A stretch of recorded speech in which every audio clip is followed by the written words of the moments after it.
మీరు రాసిన అందమైన పాటలు చాలా అందంగా గాయని గాయకులు పాడుతూ వచ్చారు కదా! మీ పాటని మీకు ఇష్టం వచ్చినట్టు అంటే పాడిన గాయకులు ఎవరు అందమైన గాయని చెప్పండి? గాయకులు అంటే అందమైన గొంతున్న గాయని అదే గాయకులు, అంటే అందమైన గాయని గాయకులలో అందమైన అంటే వాళ్ళ గొంతుకే ఆపాదించి హ్మ్. బెస్ట్‌గా మీ పాటల్ని అద్భుతంగా పాడే గాయకులు ఎవరంటే చెప్పగలుగుతారా ఫలానా వాళ్ళని? ఎందుకంటే ఎవరి కంఠం వాళ్ళది. శ్రేయ ఘోషల్. శ్రేయ ఘోషాల్ గారు. హ్మ్. ఇప్పటికి ఆల్ ఆ టైమ్ ఫేవరెట్. ఆ పాటల్లో అదే తను పాడిన పాటల్లో మీకు ఇష్టమైన పాట మీ పాట? వింటున్నావా? బాబా బాబా! తరిమే ఆ పాటండి బాబోయ్! ఏంటండి ఏం పాట గుర్తు చేశారండి. ఆ ఫస్ట్ వింటున్నావా పాట పార్ట్ గుర్తు చేశాను. వింటున్నావా వింటున్నావా ఎన్ని రకాలు వింటున్నావాలో హ్మ్. ఆ పాట విని తరించిపోయిన సందర్భాలు ఎన్నెన్నున్నాయో నాకు నేను చెప్పలేను. మీ పాట రెహమాన్ గారి సంగీతం. సంగీతం. అది తమిళ్లో మన్నిప్పాయ అని వస్తది. అప్పటికి నాకున్న లాజిక్ ప్రకారం సారీ, థాంక్స్, ప్లీజ్ ఇవి చెప్పితే గనక ప్రేమ అవ్వదు. వాటన్నిటికి అతీతమైంది ప్రేమ అని చెప్పి తమిళ్లో మన్నిప్పాయ అని నేను తీసుకోలేదు. మళ్ళీ వింటున్నావా అనేదే నాకు అనిపించిందనమాట. అప్పుడు రెహమాన్ గారు కూడా అడిగారు, ఇందులో మన్నిప్పాయ ఎందుకు తీసుకోలేదని. మన తెలుగు క్లైమాక్స్ వేరు కదండీ! క్లైమాక్స్‌లో కలిసిపోతారు హీరో, హీరోయిన్‌లు. సో, హ్యాపీ ఎండింగే. తమిళ్‌లోనేమో విడిపోతారు. హ్మ్. కాబట్టి ఇంక విడిపోతున్నాం కాబట్టి ఇంక ప్రేమ లేదు కాబట్టి ఇంక సారీ చెప్పేయొచ్చు. హ్మ్. హ్మ్. ఇప్పుడు కలుస్తున్నారు కాబట్టి అందులో సారీకి అంత ప్రాముఖ్యత లేదనిపించి వింటున్నావాగా మార్చుకున్నాను. ఇంకా వింటున్నావా పదం వచ్చిన తర్వాత ఎన్ని రకాలుగా వింటున్నావు, వింటున్నావా అని అడగడానికి అన్ని రకాలుగా రాశాను. మన్నిప్పాయే మన్నిప్పాయే అని అలా వచ్చిందా? మన్నిప్పాయా మన్నిప్పాయా అని వస్తుంది. వింటున్నావా వింటున్నావా వింటున్నావా ఇన్నావే వేళ అంటే ఈ మీటర్స్ అన్నీ మీకు ఆ టైంలో చెప్పి ఒరిజినల్ రెఫరెన్స్ ఇచ్చి రాయించారండి ఈ పాట? పాట విన్నాను. పాట విని ట్యూన్ ఇమ్మన్నాను. ట్యూన్ వర్షన్ ఉంటది కదా! తననా తననా తననే తననా తరేనా నానే తననే నానా మన్నిప్పాయా మన్నిప్పాయా అని ఇచ్చారు ట్యూన్. ఆ ట్యూన్‌కి రాశాను. One of your golden gems అండి ఈ పాట మాత్రం. అలాగా గోల్డెన్ జెమ్సా? అంటే బంగారు వజ్రాలా? గోల్డెన్ జెమ్స్ అంటే బంగారులో పొందుపరిచిన వజ్రం. ఓకే. నాకు ఇంగ్లీష్ సరిగ్గా రాదు. నాకింతే ఇంగ్లీష్ వచ్చు కాబట్టి అలా సరిపెట్టుకుందాం. కానీ అనంత్ గారు మీకు వీటన్నిటితో పాటు ఇంత హృద్యమైన పాటలు రాసే మీకు అద్భుతమైన చమత్కారం ఎక్కడి నుంచి వచ్చింది? గోదావరి. ఓహ్! అంతేగా? ఎందుకంటే నిజంగా ఇప్పుడు మీరు మిడిల్ ఈస్ట్ మ్యూజిక్ విన్నారనుకోండి, ఎక్కువ సింధు భైరవ్ రాగంలో తారాస్థాయిలో హమ్మింగ్స్ లాగా అనిపిస్తూ ఉంటుంది. అంటూ ఉంటుంది కదా! ఎందుకంటే మిడిల్ ఈస్ట్‌లో పంటలనేవే మృగ్యం. నీరు ఎప్పుడో గాని దొరకదు. ఏదో ఆ ఖర్జూరం, ఈత తింటా ఆ టైంలో అలా బతికేవారు కదా! ఆళ్ళకి సరైన ఆహారం దొరకడమే కష్టం. దొరికిన ఏదో ఆ ఒంటెలను చంపుకొని, ఆ మాంసాహారం తింటా రుచికరమైన ఆహారం అనేది వాళ్ళకి చాలా అరుదు.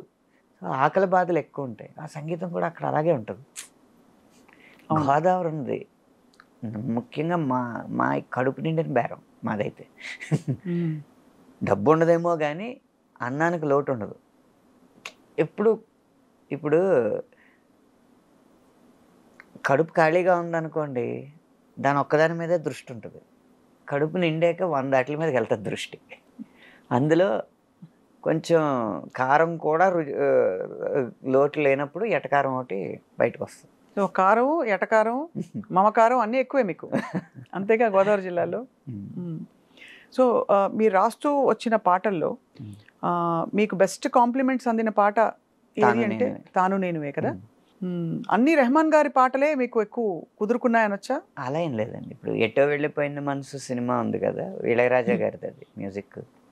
ఒక పాటకి నంది అవార్డు, ఒక పాటకి ఫిల్మ్‌ఫేర్ అవార్డు, ఒక పాటకి బిగ్ మ్యూజిక్ అవార్డు అలా వేరు వేరు పాటలకొచ్చినాయి. ఒకే పాటకి చాలా అవార్డులు వచ్చే సందర్భాలుంటాయి గానీ, ఒకే సినిమాలో వేరు వేరు పాటలకి మంచి మంచి అవార్డులు రావడం అనేది అరుదుగా ఉంటదనమాట. ఇప్పుడు ఈ పాటలన్నిటికీ మహానుభావుల్లాంటి సంగీత దర్శకులు మీకు ఫోన్ చేసి మాట్లాడినప్పుడు మీకెలా అనిపిస్తూ ఉంటుంది ఆ టైంలో? అంటే ఒక నర్వస్‌నెస్ ఉంటుంది కొంత. ఒక అలజడి. ఇప్పుడు లేదేమో గానీ అప్పుడు కాళ్ళు ఉండేదా? వణుకుతాయండి. వణుకకుండా ఎందుకుంటాయి అసలు. ఫస్ట్ టైం రెహమాన్ గారిని కలిసినప్పుడు ట్యూన్ తీసుకోవడానికెళ్ళాను. అప్పుడు నేనంటే డోంట్ బి నర్వస్ అని ఆయనే సముదాయించారు. ఇళయరాజా గారి దగ్గరికి వెళ్ళినప్పుడు కాళ్ళు వణకడం కూడా కాదు, మొత్తం బొట్టనేల దగ్గర నుంచి తల వరకు మొత్తం బీసిపోద్ది కంటే. ఆయన కూడా చాలా ప్రేమగా మాట్లాడి అలా వాళ్ళు ఈజ్ చేసిన తర్వాతే మనం మామూలు స్థితికి వస్తాం. వాళ్ళు ఆయనకి మీరు మల్టిపుల్ వర్షన్స్ వినిపించారా? ఫస్ట్ టైం అప్రూవ్ అయిపోయింది ఆ పాట? ఫస్ట్ టైం అప్రూవ్ అయిపోయినాయండి ఇళయరాజా గారి దగ్గర, అంతే. రెహమాన్ బాగుంది బాగుంది బాగుంది అన్నారా? ఎలా అన్నారు? కరెక్ట్గా ఉంది, మంచి సౌండింగ్ ఉంది. ఎంత అదృష్టవంతులండి మీరు, అంటే నిజంగా ఇంతమంది అదృష్టవంతులు. సంగీత పరిశ్రమలో ఉండడం. అంటే ఎంత అదృష్టం దక్కిందంటే మీకు 60ల నుంచి అదే 70ల నుంచి మ్యూజిక్ చేస్తున్న వ్యక్తులతో కూడా పనిచేయగలిగే అదృష్టం దక్కింది. ఇళయరాజా గారు అవ్వచ్చు, విద్యాసాగర్ గారు అవ్వచ్చు, అలాగే ఇప్పుడు ఈ కాలంలో అందరినీ మెప్పిస్తున్న సంగీత దర్శకుల చేత కూడా తో కూడా తమన్ గారు అవ్వచ్చు, అనిరుద్ధ్ గారు అవ్వచ్చు, అలా అన్ని వయస్కుల సంగీత దర్శకులతో పనిచేసే అదృష్టం మాత్రం నాకు బాగా దక్కింది. మీకు అంటే మీ మనసు సింగిల్ కార్డులు. అవును, సింగిల్ కార్డు. తర్వాత మీకు ఉండే గొప్పదనం ఏంటంటే ఆనంద్ గారు, మీరు అన్ని తరాలతో కనెక్ట్ అయ్యే ఏంటి ఒక విజ్ఞత ఉంది మీలో. ఎవరి వయసు తగ్గట్టు వారితో అలా మాట్లాడడం అలవాటు నాకు. మీ వయసు ఏమిటో ఈ ప్రాసెస్లో మేము ఎప్పుడు పసిగట్టలేకపోయాం. 39 సంవత్సరాలండి, దాంట్లో అబద్ధమే ఉంది. పెళ్ళి అయిపోయాక వయసు దాచుకోవడం ఎందుకు? అంతేనా? ఇప్పుడు దాచుకుని కూడా లాభం లేదు. లాభం లేదు, ఏం పని అవ్వదు. అనంత్ గారు, మీ పాటలు పాడేటప్పుడు చాలామంది, ఇప్పుడు కొంతమంది ఇతర అన్య భాషస్తులు మీ పాట పాడేటప్పుడు సరిగా ఉచ్చరించలేదని చెప్పి కొంతమంది బాధపడిన సందర్భాలు ఉన్నాయి. మీరు ఎప్పుడైనా ఫీల్ అయ్యారు అలాగా? మీ పాటలే కాదు, సరే నేను అనేది సిద్ శ్రీరామ్ గారు కావచ్చు. మన భాష గాయకులు పాడినప్పుడు ఆదరించే మనసున్న వాళ్ళే అన్య భాష గాయకులు పాడినప్పుడు విమర్శించే అర్హత ఉన్నవారని నా ఉద్దేశం. అందరూ తెలుగువారి చేత పాడిస్తుంటే మరి ఆదరించట్లేదా? కొత్త గొంతు కావాలి, ఒక పదాన్ని కొంచెం తప్పుగా పలికితేనే కొత్తగా భావిస్తున్నారు. అది కాక నేను మొహమాటం లేకుండా చెప్పేది ఏంటంటే, మిగిలిన భాషల్లో ఉన్నంత నాణ్యత మన తెలుగు భాష గాయకుల గొంతుల్లో చాలా అరుదుగా కనిపిస్తుంది. కారణం మన పేరెంటింగ్ విధానం.